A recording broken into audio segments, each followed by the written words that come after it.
देवी प्रपन्नार्ति हरे प्रसीद प्रसीद मातर जगतो अखिलस्य प्रसीद विश्वेश्वरी पाहि विश्वम् स्वविश्वरी देवी चराचरस्य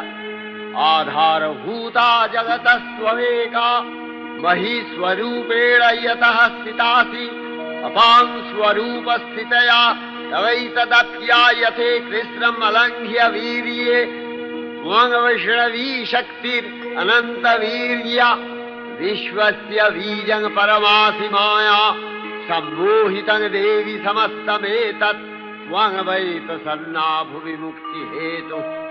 विद्या समस्ता तव देवि भेदा स्त्रियः समस्ता सकला जगत्सु